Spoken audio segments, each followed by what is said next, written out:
Nice. क्या देख रहे हो? आप लोगों को लग रहा है ना कि पिछली वाले वीडियो में तो इसने अपलोड किया था कि हेल्थ कॉन्शियस वीक चल रहा है एंड जिम ज्वाइन कर लिया है, तो फिर अभी ये मिठाई क्यों खा रही है? तो जैसे मैंने बताया था, बेसिकली ये सिर्फ बाहर का खरीदा हुआ कोई मिठाई नहीं है। ये एक्चुअली मैंने घर पर बनाया है, ये लड्डू। और मैंने बताया था ना आप लोगों को कि मैं एक रेसिपी शेयर करने वाली हूँ आप लोगों से, तो वो रेसिपी है इस लड्डू की। एक्चुअली ये लड्डू जो है ना, ये ज्वार का लड्डू है और ये मैं हमेशा घर पर बनाती रहती हूँ। बेसिकली इसके पीछे मैं आप लोगों को एक सीक्रेट बताती हूँ। विंटर के टाइम में ना मैं मल्टीग्रेन आटा मैं यूज़ करती हूँ घर पर, खुद मिक्स करके। सारे आटे जो है वो मैं मिक्स कर लेती हूँ, तो उसमें ज्वार बाजरा वगैरह सब कुछ होता है। अब विंटर तो चला गया और जो बचे कुचे जो आटे हैं, जो ज्वार का आटा है, जो मल्टीग्रेन आटा है, उस आटे का क्या करें? तो समर का टाइम है, ज्वार का आटा is very good for summer. तो मैंने ये सोचा कि एक काम करते हैं कि ज्वार का आटा जो भी बचा कुचा है, आधा 1 किलो जितना भी बचा कुचा है, उस आटे से हम लड्डू बना सकते हैं। That will be healthy for summer also, और एक स्नैकर बन जाता है। और ये जो स्नैकिंग का जो क्रेविंग होता है ना हम लोगों को कई बार घर पर बैठे, तो बाहर का खाने से बेटर है, जो मैं हमेशा ये चाहती हूँ कि बाहर के खाने से बेटर है कि हम घर पर कुछ भी बना ले जो क्विक हो, ज़्यादा मेहनत ना लगे। क्योंकि मेहनत ज़्यादा करेंगे तो ऑब्वियसली वो दोबारा बनाने का मन नहीं करेगा। लेकिन कुछ ऐसा हो जो जल्दी से बन जाए लेकिन हेल्दी भी हो और टेस्टी भी ऑफ कोर्स, क्योंकि टेस्टी नहीं होगा तो खाने का मन तो कोई करेगा ही नहीं। तो इसीलिए मैंने ज्वार का लड्डू मैंने बनाना शुरू कर दिया था घर पर। एंड ट्रस्ट में, घर में बनी लड्डू जो है ना, दैट रियली टेस्ट्स ऑसम। एक बार मैंने बनाया और उसके बाद मैंने रियलाइज किया कि यार, जितना पैसा हम खर्चा करके बाहर से खरीद के लाते हैं ना, वही चीज़ हम बहुत ज़्यादा किफ़ायती तरीके से हम घर पर बना सकते हैं। एंड ऑब्वियसली क्वांटिटी काफ़ी ज़्यादा होता है, प्राइस बहुत कम लगता है, लेकिन ये हेल्दी बहुत ज़्यादा होता है। सबसे बड़ी बात यह है कि ये हेल्दी बहुत ज़्यादा होता है। तो मैंने इसीलिए काफ़ी दिनों पहले से मैंने ये बनाना शुरू कर दिया था। एंड लास्ट वीडियो में मैंने जैसे आप लोगों को बताया था कि मैं आप लोगों से शेयर करने वाली हूँ। सो दिस इज़ द ज्वार आटा लड्डू रेसिपी। आप लोग को मैं बताती हूँ कि मैंने ये बनाया कैसे है। This is really awesome and this is very quick. तो चलो जल्दी से मैं आप लोगों को लेके चलती हूँ और मैं दिखाती हूँ कि मैंने बनाया कैसे इसको।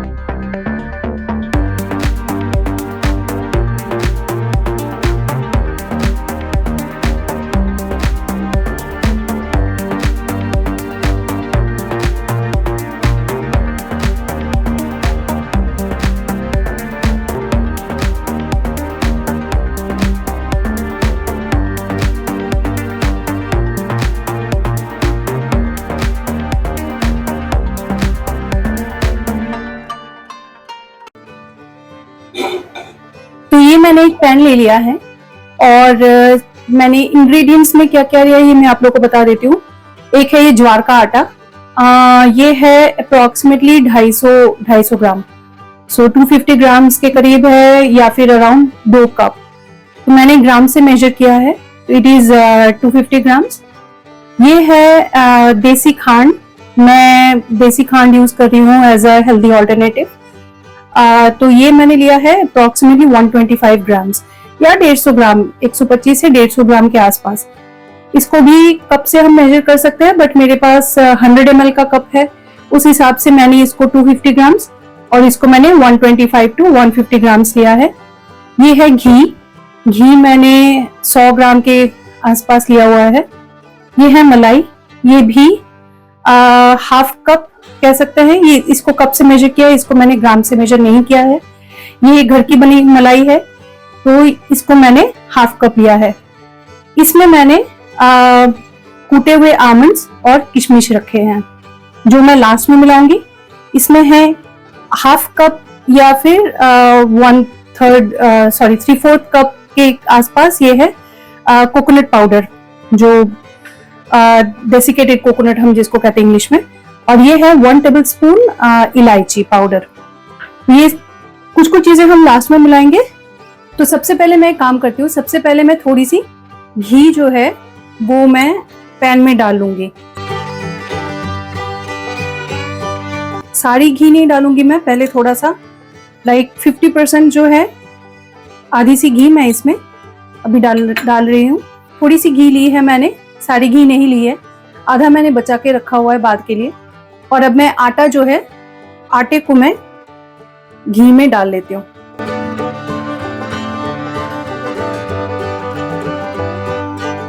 अब इस आटे को घी में अच्छे से मुझे मिक्स करना है और करीब 5 से 7 मिनट तक इसको मैं बिल्कुल हल्की आंच में भूनूंगी।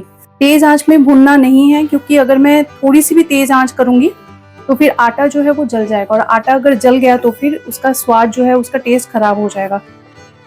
इसीलिए मुझे बहुत अच्छे से ध्यान रखना है कि इसी घी में मुझे पहले अच्छे से आटे को चलाना है और चलाते रहना है जब तक इसमें से अच्छी खुशबू ना निकले।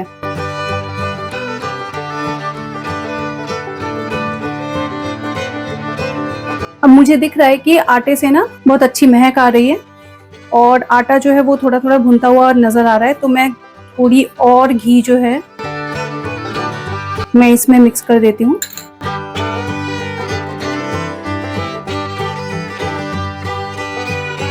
अब इसको अच्छे से मिक्स करते रहना है मुझे।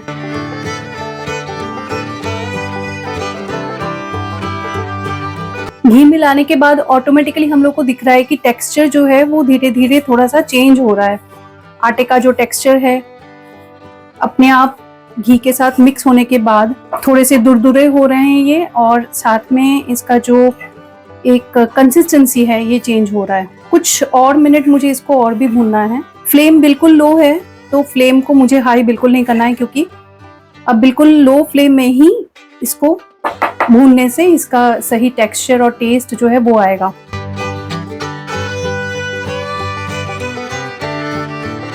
अभी अच्छी तरीके से भून चुका है। अब मैं एक काम करूंगी, इसमें ये जो मैंने मलाई निकाला है, मैं वैसे तो घर पर ही हमेशा घी बनाती हूँ, इसीलिए मेरे घर में, मेरे फ्रिज में हमेशा मलाई मौजूद रहता है। सो आई पुट एटलीस्ट, मैं जो 50% मलाई जो है मैं इसमें डाल लेती हूँ। थोड़ा सा बचा के रखती हूँ, बाद में काम आएगा ये। थोड़ा थोड़ा करके मैं मिला लेती हूँ इसको। मलाई मैंने सीखा है एक्चुअली रेसिपी में। ये मलाई जो है, इससे इसका जो कंसिस्टेंसी है और इसका जो टेक्सचर है बहुत अच्छा आता है।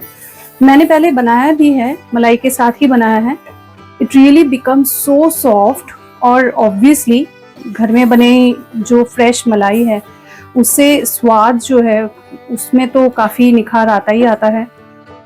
स्वाद का पूछो मत।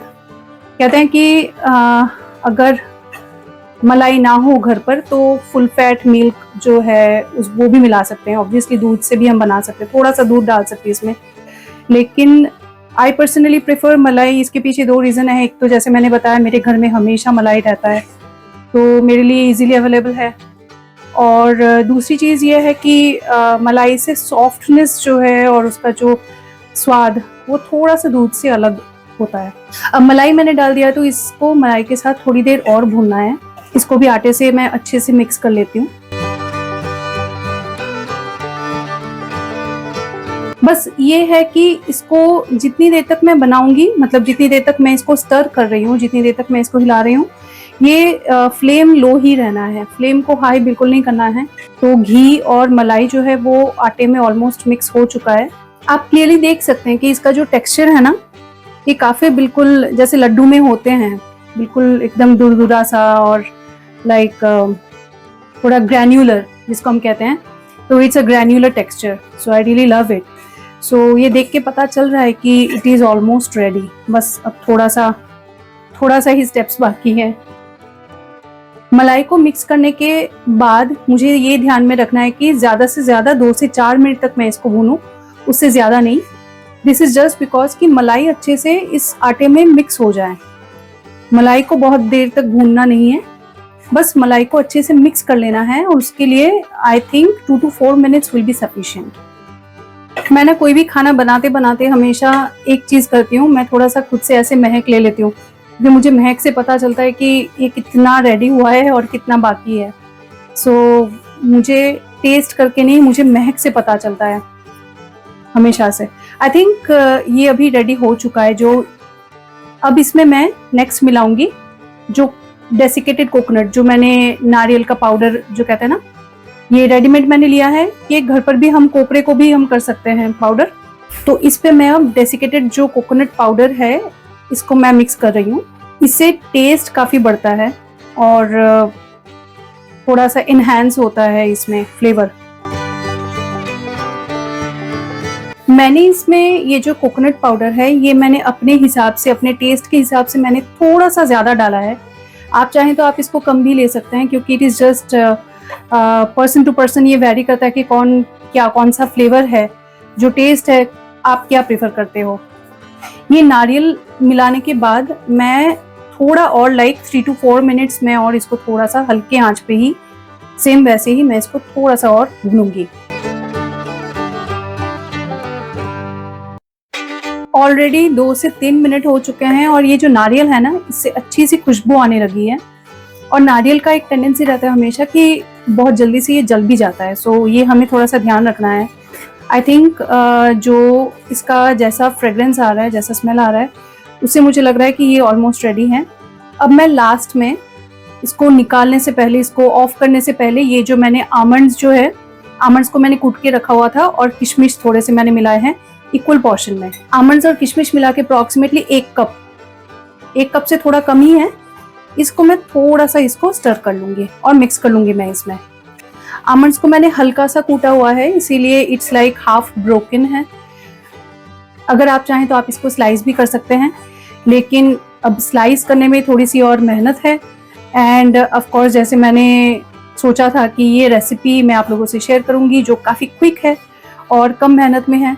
और कूटने से क्या होता है ना, कूटने से एक और चीज़ होता है कि ये जो इसका जो अनइवन जो टेक्सचर है वो भी अच्छा लगता है आमंड का। तो ये देख लीजिए, ये आटे का जो मिक्सचर है आमंड, किशमिश, इन सारी चीज़ों के साथ अभी रेडी हो चुका है। मैं एक काम करती हूँ, अब मैं इसको ऑफ कर दूंगी।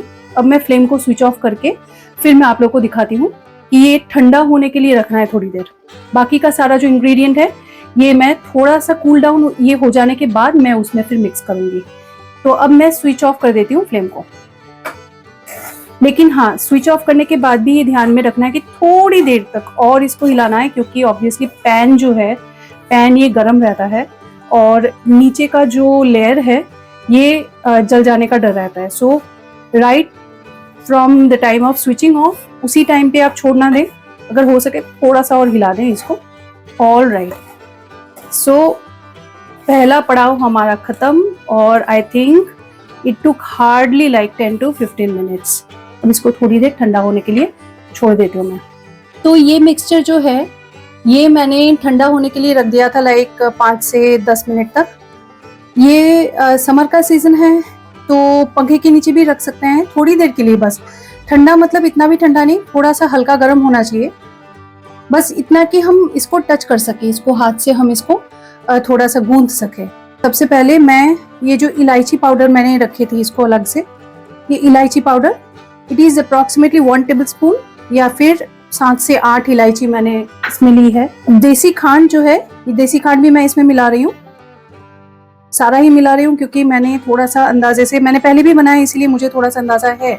और जैसे मैंने आपको बताया कि देसी खांड के जगह अगर आप चाहें तो आप जैगरी पाउडर या फिर बूरा भी आप यूज़ करते हैं, बूरा चीनी जो है, और शुगर आप पाउडर करके यूज़ कर सकते हैं। बट सिंस मैं थोड़ा सा हेल्थ का भी ध्यान रख रही हूँ इसीलिए मैं शुगर नहीं यूज़ करूँगी, जो वाइट शुगर है वो मैं यूज़ नहीं कर रही हूँ, मैं देसी खांड यूज़ करती हूँ। या फिर अगर कोई डायबिटिक है या फिर अगर कोई बिल्कुल कैलोरी फ्री यूज़ करना चाहता है तो फिर हम शुगर फ्री पाउडर जो है, जो स्टीविया है, वो भी हम यूज़ कर सकते हैं। ये मैंने थोड़ा सा ऐसे स्पैटुला से मिला लिया, अब मैं बाकी का हाथ से मिलाऊंगी इसको। इस स्टेज तक पहुंचते पहुंचते जब हम खुद बना रहे होते हैं ना, तो इसके टेक्सचर से, इसको छू के और फिर इसके खुशबू से ये हमको अपने आप पता लग जाता है कि जो जैसा बना है, जो इसका जो मटेरियल अभी तक जो बना है, ये दिस इज़ रेडी और नॉट। तो मुझे भी वैसी फीलिंग आ रही है कि हाँ, ये काफ़ी हद तक मतलब अच्छी बनी है, लाइक इट्स लुकिंग गुड, इसका जो टेक्सचर है, इसका जो फ्रेग्रेंस निकल रहा है, ये अच्छा निकल रहा है। बस अब थोड़ा सा और इसको हाथ से गूंथना है। हाथ से गूंथने से क्या होता है ना, जो घी के जो पार्टिकल्स है या फिर जो शुगर है, जो भी मतलब चीनी हम जो भी मिला रहे हैं, देसी खांड जो मैंने मिलाया है, और बाकी के सारे जो इंग्रेडिएंट्स हैं वो अच्छे से मिक्स होते हैं। मैं हमेशा प्रेफर करती हूँ, मैंने जितनी बार भी बनाया ना, मैं इसको हाथ से अच्छे से मैं इसको गूंथने लगती हूँ। लेकिन लड्डू बनाने से पहले इसका जो टेक्सचर है ये थोड़ा सा ड्राई लग रहा है, और इसीलिए मैंने इसी लास्ट स्टेज के लिए मैंने थोड़ी सी घी और थोड़ी मलाई मैंने बचा के रखी थी, तो वो मैं अब इसमें मिला रही हूँ।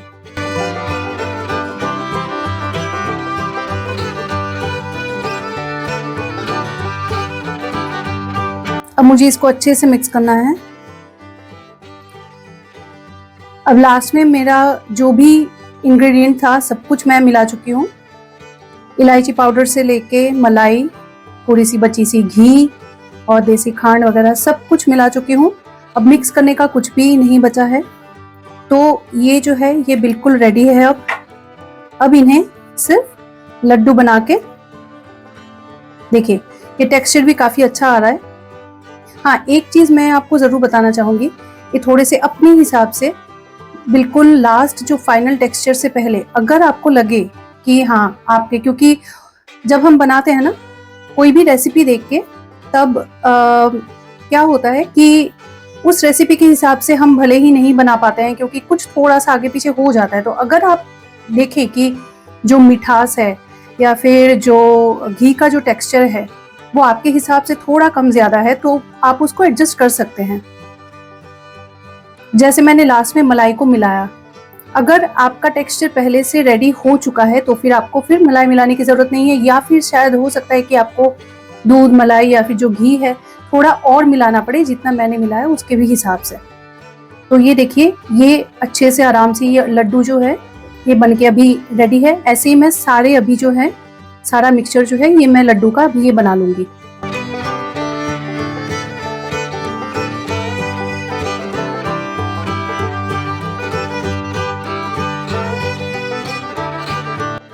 तो लड्डू अब बनके रेडी है, ये देख लीजिए, इट्स रियली लुकिंग यमी। और इसका जो टेक्सचर सब कुछ था ये काफ़ी परफेक्ट था। मतलब मैंने बनाते समय मुझे लगा कि हाँ ये अच्छा है। बस एक चीज़ ये हो गया कि इसके जो शेप्स है ना, ये देख लीजिए छोटे बड़े हो गए हैं साइजेस। तो शेप ठीक है लेकिन साइजेस इसके छोटे बड़े हो गए हैं, सारे मेरे एक जैसे बने नहीं है, बट दैट्स ओके, घर के लिए तो ये काफ़ी है। लेकिन मैंने एक चीज़ नोटिस किया है कि जो भी मैंने इंग्रेडिएंट्स मिलाए हैं उस हिसाब से 15 से 16 लड्डू बन जाते हैं, विच इज़ सफिशिएंट। और समर का टाइम है, अभी ड्राई सीजन है और इसमें कुछ भी लिक्विड नहीं डला है, so it will really last. इसको चाहे तो रेफ्रिजरेट कर सकते हैं या फिर बाहर भी रख सकते हैं, एयर टाइट कंटेनर में रखें तो फिर ये काफ़ी दिन, कम से कम 1 हफ्ता तो आराम से चल जाता है। अगर ज़्यादा दिन रखना भी है तो फिर आई थिंक इट्स बेटर कि हम रेफ्रिजरेट कर लें, but it's quite dry, so I don't think इसमें कोई भी दिक्कत होगी। And now it is really good. So I think ये जो रेसिपी है ये मेरा बहुत ही एक फेवरेट, अपना पर्सनली फेवरेट रेसिपी है, क्योंकि ये बहुत जल्दी बन जाता है। ज़्यादा से ज़्यादा आधे घंटे के अंदर ये पूरा बन गया, और ये बहुत क्विक है एंड ऑब्वियसली हेल्दी भी है, क्योंकि मैंने ये सारी चीज़ें जो है घर की बनी चीज़ें मैंने इसमें मिलाया है। और इसमें मीठा जो है, मीठा भी मैंने बहुत कम मिलाया है अपने हिसाब से, क्योंकि मैं बहुत मीठा कम खाती हूँ। अगर आप चाहे तो आप अपने हिसाब से इसको थोड़ा सा मॉडिफाई कर सकते हैं। बाकी रेसिपी जो है आप लोगों ने देख ली, it's very easy, so I hope you like it. And इसके अलावा भी, ये तो अभी गर्मियों में खैर ये ज्वार का लड्डू मैंने बनाया है, इसके अलावा भी मैं आटे का लड्डू, बेसन का लड्डू वगैरह ये सब बनाती रहती हूँ। सो रेसिपी थोड़ा सा आगे पीछे होता है, बट मोर और लेस इट्स द सेम। अब लड्डू को छोड़ के भी अगर कुछ और आप लोग को लगता है कि कुछ रेसिपी आप लोग मुझसे जानना चाहते हैं, खैर I can definitely share with you, क्योंकि मेरे जो ट्रैवल व्लॉग्स है वो अभी कुछ दिन बाद आने वाला है। तब तक मैं कुछ सोच रही हूँ कि कुछ और भी डेली व्लॉग्स जो है, जो अगर मेरे मन में कोई अच्छा सा रेसिपी आया तो वो भी मैं आपसे शेयर करूँगी। Apart from this sweet dish now मैं सोच रही हूँ कुछ आगे कुछ और डिफरेंट शेयर करूँगी। Let's think. एंड चलिए ठीक है, आई hope you like this video. So please हो सके तो मेरे इस वीडियो को लाइक कर दीजिए, शेयर कर दीजिए, मेरे चैनल को सब्सक्राइब कर लीजिए, मेरे दोस्त बन जाइए। And definitely stay tuned for further more videos, ठीक है। और बनाइए, ऐसा एक रेसिपी खुद भी बनाइए और मुझे बताइए कि मेरा बताया हुआ रेसिपी से आपने अगर बनाया तो फिर कैसा बना है, और let me know in the comment section. चलिए मिलेंगे बहुत जल्दी अगले वीडियो में, तब तक के लिए अपना बहुत सारा ध्यान रखना। बाय।